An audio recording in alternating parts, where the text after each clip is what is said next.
The works specified by Section 102 and 103, while unpublished, are subject to protection under this title without regard to nationality or domicile of the author.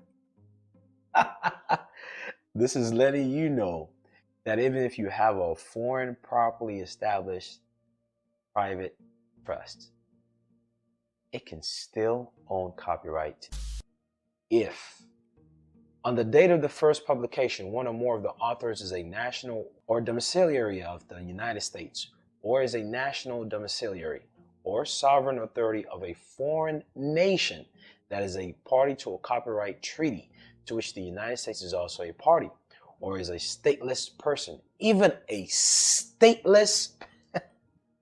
Oh man, this stuff is just too good to be true.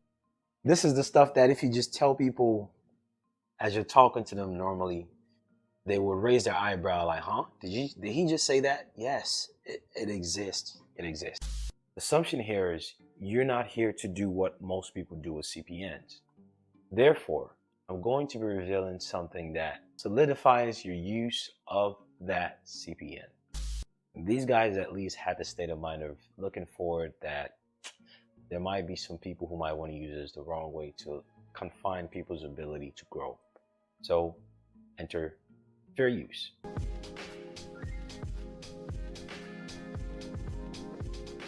All right, I think enough time has passed for people to get the basic gist of how trust minutes work and the introduction to CPN through these series of videos.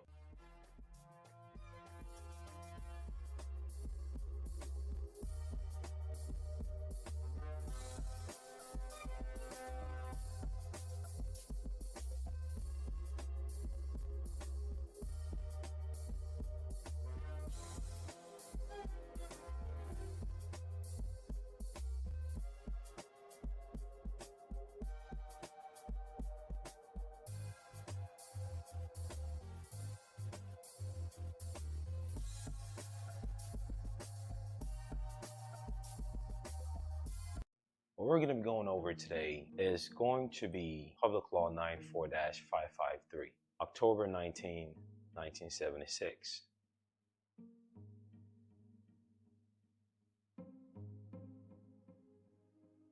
Those who want to see the easier to read version without the actual document, you can find what we're about to speak of here in 17 U.S.C. Code 102, subject matter of copyright in general. 17 U.S.C. Code 106, exclusive rights in copyrighted works, and 17 U.S.C. subsection 302, duration of copyright, works created on or after January 1st, 1978. What does Title 17 deal with? It deals with copyright. So let's go to the public law version. First, to comprehend how this thing called CPN, credit privacy number, has that word privacy in between it for you to comprehend how to properly use that CPN. In other words, for you not to use it the way many people do, which is to either burn it out or to use it to defraud people. The assumption here is you're not here to do what most people do with CPNs. Therefore, I'm going to be revealing something that solidifies your use of that CPN. I've created an instruction and certain things that goes along with that when it comes to trust minutes. But this is more so a video illustration for those who are more so auditory learners. The instruction and the trust minute should be sufficient as far as explanation. But for those who learn by listening or by observation, considering this is something in its nature that I cannot whip out to you and show you mine, that would be counterproductive to the nature of what we're speaking of here. But what is important is you know the reasoning behind how it can be used and why it's being used a certain way. And what no one will tell you when it comes to CPN, because once more, many people only burn it out or attempt to use it to defraud people. Those are the two popular ways CPNs work. But there's a right way to use things and do things, and there's a wrong way. Let's show you the right way. Public Law 94-553, October 19, 1976. What I'm showing you here is what wealthy people use when they go ghost with new identities. Every now and then you see people tell you, oh, look at them. They got an extra beard. They got a little bit chubby. They didn't pass away. They're here chilling, relaxing. Well, here's part of how they make that work lawfully.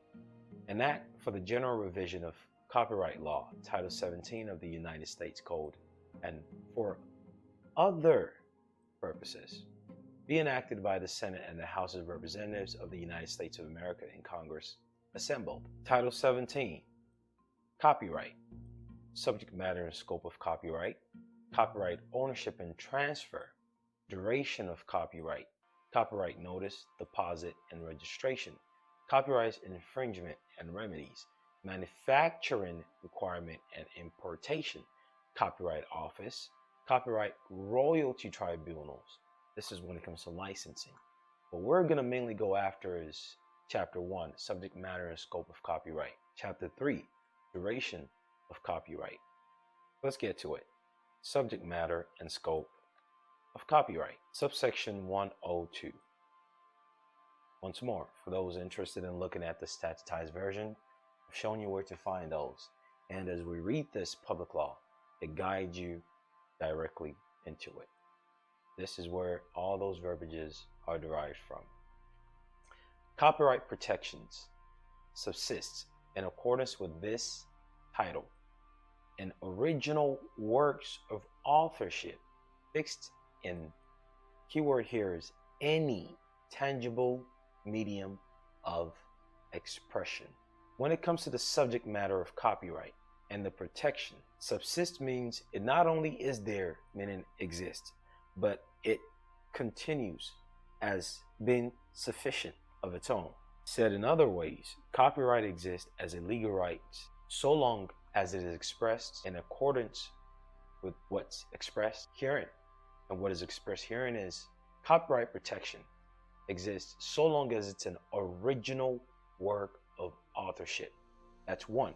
Two, so long as it is fixed in any tangible medium of expression, now known or later developed. In other words, this medium of expression that is fixed can be private, that is not known by others, but later to be disclosed if you wish, or if the circumstance ever comes by, but it never will. The way that the instructions were provided for the trust minutes allows you to do things in other ways whereby.